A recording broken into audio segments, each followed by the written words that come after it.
नमस्कार, राम राम। एनटीवी कोहलपुर से प्रसारित कार्यक्रम अवध आवाज़ में स्वागत है। हम सेजल वैश्य आज आप लोगन के समक्ष हिंदू समाज में होए वाला दिया दीपावली के पूजा कैसे होते, इम्हान काका किया जाते, इके शुरुआत कब से हुआ रहा, इस सब विषय वस्तु लेके यहाँ पर उपस्थित भए हैं। पंडित जी राम राम। राम राम। पंडित जी, हमका ये बतावा जाए कि दिया दिवाली के शुरुआत कब से हुआ रहा। दिया दिवाली की शुरुआत आपका जो है सतयुग से चला रहा है। पहले सतयुग में हुआ, त्रेता में हुआ, द्वापर में हुआ, उसी प्रकार से क्रम जो है ये कलयुग में भी हो रहा है। दीपावली मनावा जात है, सब लोग हर्ष उल्लास के साथ में मनावत हैं। पटाखा भी दगा रहे हैं खुशहाली में, इसी परिक्रमा से हो रहा है। सब पूजा पाठ भी होता है, लक्ष्मी गणेश का, कुबेर जी का। और ये दिया दिवाली काहे मनावा जाते है। सतयुग में समुद्र मंथन हुआ, लक्ष्मी जी प्रकट भई है ना, इसके उपलक्ष्य में हुआ दीपावली। त्रेता में भगवान राम को वनवास हुआ, राम ने रावण को मार करके अयोध्या लौटे, तब भी जो है दीपावली मनावागा। और द्वापर में जो है नरकासुर दैत्य का जो है कृष्ण जी ने वध किया, उसके हर्षोल्लास के साथ में जो है दीपावली मनावागा। और आज भी उसी के रूप में मनावा जाता है। दीपावली में यहाँ लक्ष्मी गणेश जी की पूजा काहे किया जाते है। गणेश जी ने एक बार जो है माता पिता से जिद किया कि हमारा विवाह करवा दो। विवाह नहीं करवाया कि अभी छोटे हो, पेट लंबा है और कान जैसा आपके सूप तना है, तो कौन बेटी अपने बेटी को दी आपका, तो इसलिए विवाह अब नहीं करेंगे। तो इन्होंने जो है जा कर के लक्ष्मी जी को ले आए, उठा लाए, हरण कर लाए। तो उसी दिन से जो है लक्ष्मी गणेश के साथ में पूजन हो रहा। और फिर गणेश दिया दीपावली के पूजा विधि का है। विधि पूजन किया जाता है, मंत्र द्वारा किया जाता है, और सब लक्ष्मी गणेश संयुक्त पूजा होता है। लक्ष्मी प्राप्ति के लिए कुबेर जी धन को देते हैं, लक्ष्मी प्रसन्न होती है, इसीलिए पूजा होती। महाराज जी राम राम। राम राम। महाराज जी, आपका हमारे ये अवध आवाज़ कार्यक्रम में स्वागत है। महाराज जी, आप हमारे ये दर्शक लोग को बतावा जाए कि दिया दीपावली के शुरुआत कब से हुआ रहा। देखो दीपावली की शुरुआत तो अनादिकाल से चल रहा है।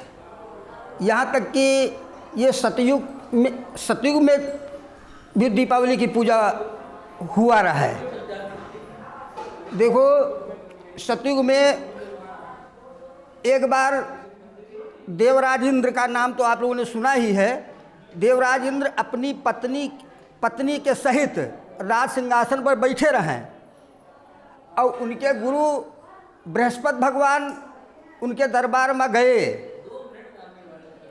लेकिन देवराज इंद्र अपने धन संपत्ति राजसी वैभव के कारण उन्होंने उनका स्वागत नहीं किया, आदर भाव नहीं किया। तो बृहस्पति महाराज उनके गुरुजी नाराज हो गए और वो वहाँ से चले गए। इधर एक बार देवराज इंद्र अपने हाथी पर बैठे हुए आ रहे थे, रास्ते में उनको दुर्वासा ऋषि मिल गए। तो दुर्वासा ऋषि एक माला सोचा भाई राजन के द्यूतन के राजा हैं इंद्र, इनका दे दी। लेकिन इंद्र ने सोचा कि हम माला लेकर क्या करेंगे। तो उनका जो हाथी ऐरावत था उसने अपना सूंड आगे बढ़ाया, तो उसी के सूंड में जयमाला मतलब उन्होंने डाल दिया, छोड़ दिया। ऐरावत ने सूंघ करके सोचा खाने वाली कोई वस्तु होगी, फिर उसको पैर के नीचे मसल दिया। तब दुर्वासा ऋषि इंद्र के यहाँ श्राप दे दीन कि तुम जो है राज धन वैभव लक्ष्मी तुम्हारे हाथ से सब चली जाए और तुम जितने देवता हो सब श्रीहीन हो जाओ, शक्तिहीन हो जाओ। उस दिन से मतलब जो लक्ष्मी थी स्वर्गलोक से गायब हो गई। अब देवता लोग सब कमजोर हो गए, राक्षस लोग उनके ऊपर आक्रमण कर दिए और देवराज इंद्र के सारा राजपाट सब उन्होंने छीन लिया। अभी बेघर हो गए। भगवान के नारायण के पास गए और अपनी कष्ट कहानी जब बताया तो भगवान सोचने लगे कि इनका उद्धार कैसे हो। तब उन्होंने समुद्र मंथन करवाया। समुद्र मंथन से लक्ष्मी जी प्रकट हुई। तो लक्ष्मी जी का विवाह नारायण के साथ हुआ। उस समय से दीपावली भगवान के शादी के उपलक्ष्य में देवता लोग खुश भये तो दीपावली मनाया, खूब दीप जलाए। दीपावली के मतलब होता दीप धनवली, यानी दीपक को 5 रखो, एक तरफ से रखो, उसको कहते दीपावली। तो एक तो तभी से ये पूजन शुरू हो गया। दूसरा कारण ये भी था कि राजा बलि के दानशीलता कहीं देख ही गए, भगवान खुश हो ही गए तो उनको उन्होंने पाताल लोक का राज दे दिया। तब देवराज इंद्र ने समझा कि हमारा स्वर्ग लोक अब सुरक्षित हो गया है। दैत्यों के दैत्य लोग जो छीन लेना है राजपाट देवतन के, तो उन सब देवता पाए गए। देवराज इंद्र पर जब सिंहासन पर बैठ गए तो उनके खुशहाली में यहाँ उन्होंने खूब दीप जलाए और वो भी सोना चांदी के हीरे के दीपकों को जलाया, क्योंकि इस समय ये सब चीज़ें उपलब्ध थी। अब समय बदलते गया, अब जो चीज़ मिलता गया, जैसे ये तो सतयुग की बात हो गई। अब आप आ जाइए त्रेता में भगवान श्री राम को 14 वर्ष का वनवास हुआ। जब वही लंका के राजा रावण के यहाँ मार डारिन, इसके बाद अयोध्या आए तो सबसे प्रिय उनके भाई भरत रहे। वनवास में भरत जी मनावे गए रहा राम के यहाँ, तो रामचंद्र जी आए ना रहे, लेकिन यूँ कहना जो उन्हें दिन 14 वर्ष पूर्व हो जाए वही दिन आई पे। तो जब 14 वर्ष पूर्व हुआ तो सबसे पहले भगवान नंदी गांव में भरत जी तपस्या करता है हुआ गए और यहाँ अयोध्या के उन प्रजा रहे। राम बनका चले गए तो भगवान राम के दुख में बहुत दुखी रहे, लेकिन भगवान के आने के बाद जब सुनी तो सारी प्रजा खुश हो गए। तो भगवान के आगमन की प्रसन्नता में पूरे अयोध्यावासियों ने अपने घर को सजाया, ध्वजा बंदनमान पताका इत्यादि से सजाया और शाम को खूब दीपक 5 से खूब दीपक लगाए। तब भगवान राम अयोध्या में ही आए, तब से भी दीपक चलेगा। तीसरी बात, कार्तिक की जो अमावस्या होती है वो सबसे बड़ी गाढ़ी रात मानी जाती, खूब अंधियारी रात मानी जाती है। इसलिए उस दिन खूब दीपक जलाए जाते हैं कि जो उसका अंधकार है वो दूर हो जाए, प्रकाश आए। जब द्वापर आया, ये तो त्रेता की बात हो गई, अब द्वापर आया श्री कृष्ण भगवान की। तो जब नरकासुर को कार्तिक कृष्ण पक्ष चतुर्दशी के यहाँ भगवान नरकासुर का मारिना है, अमावस्या के यहाँ भगवान द्वारिकापुरी आए रहे, तो सब जितने द्वारिकावासी रहे उनके प्रसन्नता में यहाँ पूरे द्वारिकापुरी में खूब दीपक जलाया, खूब सजाया दीपक से। इस प्रकार दीपक की पूजा हुई। और आजकल कलयुग है, जैसे पहले लोग घी का जलाते थे, सोने चांदी के दीपक में जलाते थे, लेकिन अब इस कलयुग में ये सब दुर्लभ हो गया। सोना चांदी सब कोई तो खरीद ना सकते, हम लोग गरीब आदमी खरीद ना सके थे। तो मिट्टी का जो दीपक है वो सबके लिए सुलभ है, सबके लिए आसान है, इसलिए मिट्टी के दीपक जलाए जाते हैं। फिर हमारे आपके हिंदू संगठनों में तो दीपक की बहुत बड़ी महानता बताई गई है। शुभम भवति कल्याणम आरोग्यम सर्व संपदाम आत्म तत्व प्रबोधाय दीप ज्योतिर्नमोस्तुते। यानी दीपक को जलाने से अशुभ का विनाश होता है, शुभ की वृद्धि होती है। शुभम भवति कल्याणम, कल्याण की प्राप्ति होती है, आरोग्य की प्राप्ति होती है, धन धान की प्राप्ति होती है, सुख समृद्धि की प्राप्ति होती है। और जो एक और भी कथा है कि पहले जो धन के स्वामी हैं ये यक्ष हैं। ये दीपावली विशेष करके यक्ष लोग अपने राजा कुबेर को बिठाल करके पूजा करते थे, उनके स्वागत सत्कार में घर घर सब दीपक जलाते थे। बाद में जैसे कुबेर महाराज तो केवल यक्षों के राजा थे, लेकिन देवी लक्ष्मी जब से समुद्र मंथन से उत्पन्न हुई तो लक्ष्मी देवता और मानव, किन्नर, गंधर्व सबके लिए पूजनीय है। सबको धन धान सुख समृद्धि की आवश्यकता है, इसलिए सब लक्ष्मी जी की देवता, दानव, मनुष्य भी पूजा करते हैं। हम आप कार्तिक की अमावस्या को पूजा करते हैं, लेकिन देवता लोग पूर्णिमा को, कार्तिक की पूर्णिमा को पूजा करते हैं, उसे देव दीपावली कही जाती है। ऐसे दीपावली के तो बहुत से विधान हैं पूजा पाठ के। तो शुभम भवति कल्याणम आरोग्यम सर्व संपदाम आत्म तत्व प्रबोधाय। दीपक को जलाने से, दीपक की स्तुति करने से आत्मज्ञान की प्राप्ति होती है। घर के जितनी भी नकारात्मक ऊर्जाएं होती हैं वो सब नष्ट होती हैं, घर में सकारात्मक भाव उत्पन्न होते हैं। और जो गणेश जी की पूजा की जाती है तो गणेश जी एक तो विघ्नहर्ता हैं, क्योंकि शिवपुराण में इसका विशेष महत्व है। शिव जी ने ही प्रथम पूज्य इनको माना है कि कोई भी पूजा पाठ जब तक हो उसमें बिना अगर सर्वप्रथम गणेश जी की पूजा नहीं की जाएगी तो वो कार्य निर्विघ्न पूर्ण संपन्न नहीं होगा। इसलिए सबसे पहले गणेश जी की पूजा की जाती है, लक्ष्मी जी के साथ रिद्धि सिद्धि की प्राप्ति के लिए गणेश लक्ष्मी की पूजा होती है। और दैत्यों का विनाश करने के लिए महाकाली ने जब दैत्यों का विनाश करना शुरू किया, उनका क्रोध बढ़ गया तो कोई शांत नहीं कर पा रहा था, तो शिव जी काली के चरणों में गिर पड़े तो काली का क्रोध शांत हुआ। इसलिए लक्ष्मी के साथ महाकाली की भी पूजा की जाती है सौम्य रूप में। विद्या की प्राप्ति के लिए सरस्वती की पूजा की जाती है कि ज्ञान की वृद्धि हो, ज्ञान की प्राप्ति हो। गणेश जैसे दिया दीपावली के शुरुआत कब से, मतलब पूजा विधि का है? हाँ, देखिए हर पूजा की विधि ये है कि श्रद्धा, स्नान करके मन से, शरीर से शुद्ध हो करके पूजा के तो षोडशोपचार भी है, पंचोपचार भी है, दशोपचार भी है। पंचोपचार में जैसे आप चंदन, अक्षत, फूल और धूप दीप कर दिए, ये भी पूजा हो गई।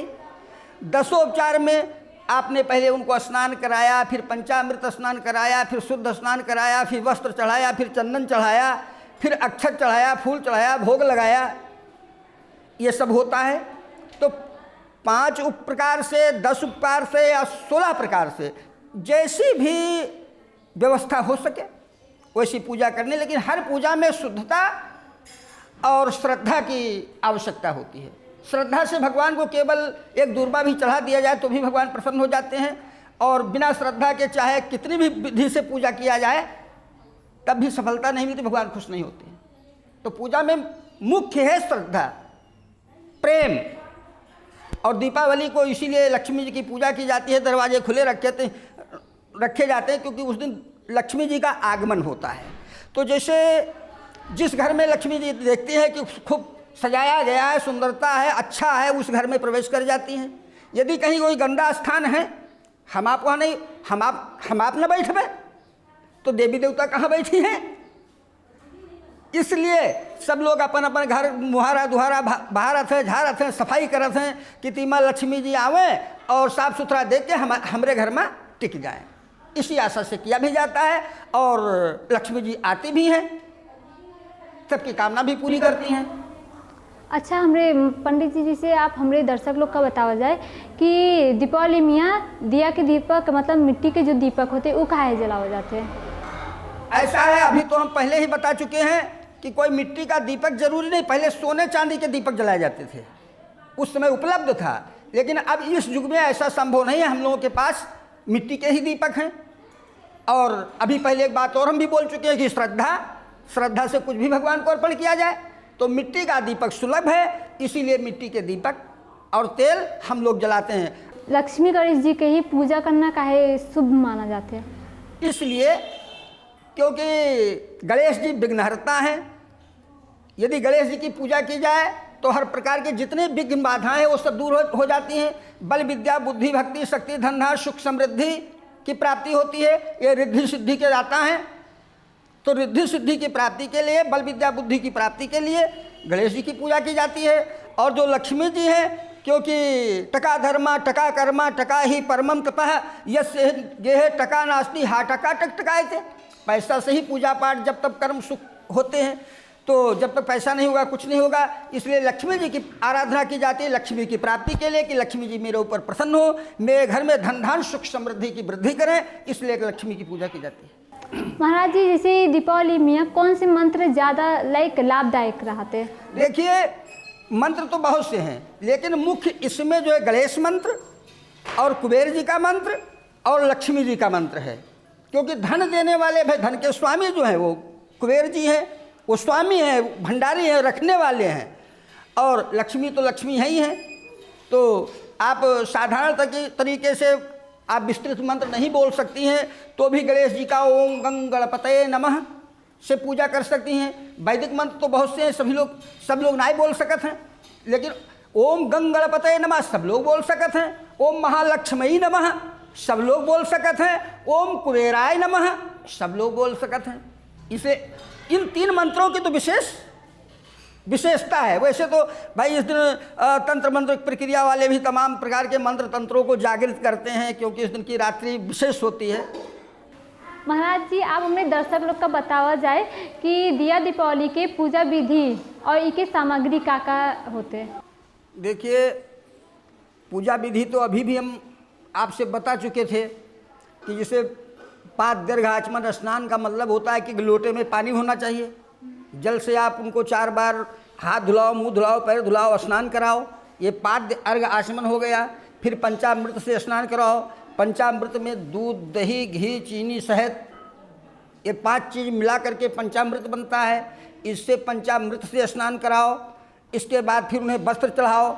जैसे हम आप सब लोग नहाए के बाद कपड़ा पहनी थे, ऐसे भगवान का जब नहाओ तो उनका पहले नहाओ, फिर कपड़ा पहनाओ, फिर उनको जो है जनेऊ पहनाओ, फिर चंदन लगाओ, फिर उनको अक्षत लगाओ, फिर उनको फूल चढ़ाओ, फिर सुगंधित द्रव्य इतर इत्यादि लगाओ।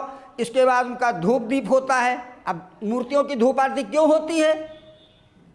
वो मूर्तियों की धूप आरती इसलिए होती है कि जो उनको दीपक दिखाया जाता है और धूप दिखाया जाता है, उसे मूर्ति में किसी प्रकार की कोई गंदगी ना आने पाए। जैसे आप मूर्ति को बिठाल दिया और बिठालने के बाद अगर उनकी साफ़ सफाई न करो तो धूल उड़ करके पड़ जाएगी।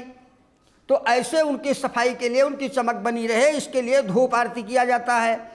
फिर जो है भोग लगाया जाता है। भोग में अपने पास जैसे चीनी है, गुड़ है, मीठा है, फल है, जितना भी 56 प्रकार व्यंजन भोजन जो भी अपने से हो सके वो लक्ष्मी जी को और गणेश जी को अर्पण करना चाहिए। इसके बाद में फिर उनको पानी पिलाओ, फिर फल खिलाओ, फिर मुँह धोवाओ, फिर पान सुपारी लौंग इलायची मुँह की शुद्धि के लिए अंत में खिलाया जाता है। फिर इसके बाद कुछ उनको दक्षिणार्पण किया जाता है।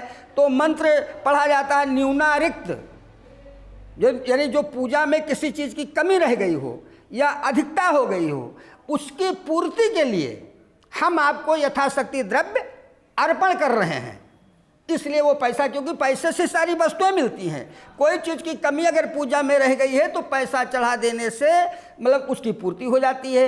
एक तो ये हो गया। दूसरे, हमारे जितने भी त्रिकालज्ञ के संत महात्मा थे, सबके जीविका का ध्यान रखते हुए उन्होंने शास्त्र बनाया।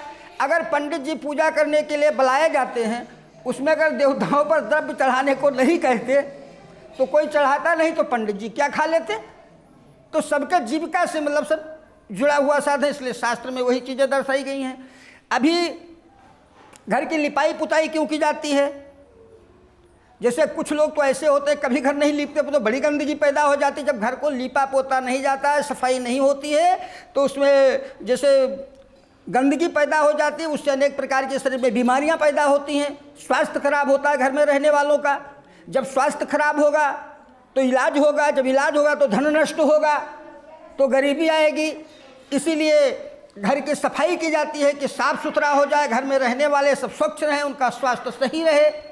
अब सफाई, यदि कच्चा घर है तो गोबर से लीपा जाता है।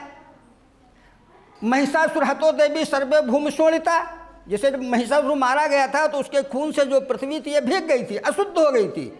तब वहाँ पर ये हुआ कि यदि कोई अच्छा काम करना है, पूजा पाठ करना है, तो गाय के गोबर से पहले लीप दिया जाए, वो दोष खत्म हो जाए, पृथ्वी शुद्ध हो जाए, इसलिए गोबर से लीपा जाता है, इसके बाद पूजा होती है।